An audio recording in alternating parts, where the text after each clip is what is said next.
दिसंबर 1980 के अवाखिर में रैंडलशाम forest, सफोलिक, England के करीब नामालूम रोशनियों के देखे जाने का एक सिलसिला था जो यूएफओ लैंडिंग के दावों से मुंसलिक हो गया है।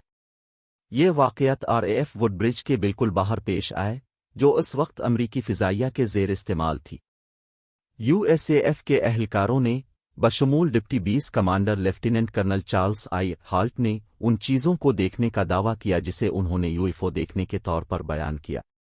ये वाक़या बरतानिया में पेश आने वाले दावा करदा यूएफओ वाक़यात में सबसे ज़्यादा मशहूर है, जिसकी दर्जाबंदी दुनिया भर में सबसे ज़्यादा मशहूर यूएफओ वाक़यात में होती। इसका मवाजना रियासत-ए मुत्तहिदा में राज़वेल यूएफओ वाक़ये से किया गया है और बाज़ औक़ात इसे बरतानिया का रोज़वेल भी कहा जाता है। वज़ारत दिफ़ा MOD ने कहा कि इस वाक़या से कौमी सलामती को कोई ख़तरा नहीं था और इसलिए इसकी कभी भी सिक्योरिटी के मामले के तौर पर तफ्तीश नहीं की गई।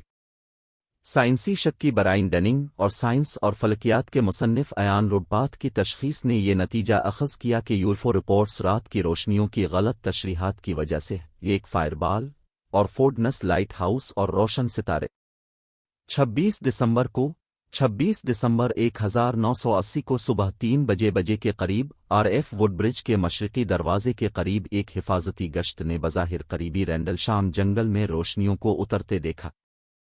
सर्विस वालों ने इब्तिदाई तौर पर सोचा कि ये एक गिरा हुआ तैयारा है, लेकिन जब जंगल में दाखिल हुए तो उन्होंने तहकीकात के लिए हाल्ट के मेमो को देखा, जिसे उन्होंने एक चमकती हुई चीज़ के तौर पर बयान किया, जिसकी शक्ल में धाती थी, जिसमें रंगीन रोशनी थी। जैसे ही उन्होंने इस चीज़ के करीब जाने की कोशिश की, ये दरख्तों के दरमियान से गुजरता हुआ दिखाई दिया और एक करीबी फार्म के जानवर एक जुनून में पड़ गए।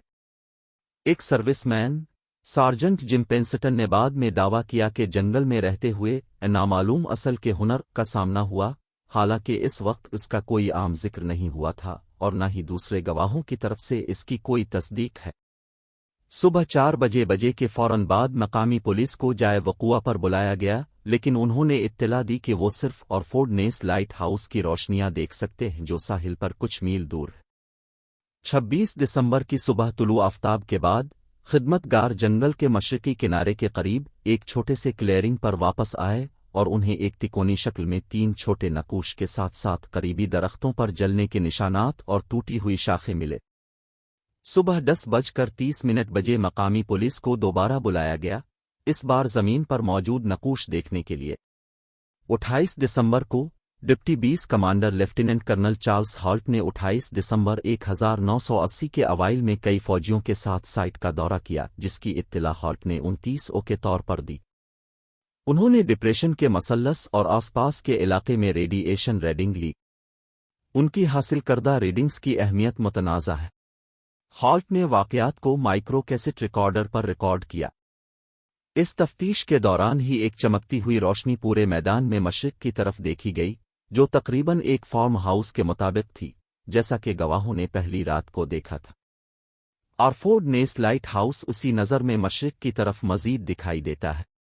बाद में हाल्ट के मेमो के मुताबिक आसमान में 3 सितारों जैसी रोशनियां देखी गईं, 2 शुमाल में और एक जुनूब में, उफ़ुक़ से तकरीबन 10 डिग्री ऊपर।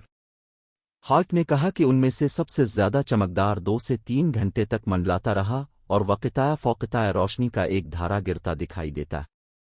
माहिरीन फलकियात ने रोशनी की तरह इन सितारों को रोशन सितारों से ताबीर किया है।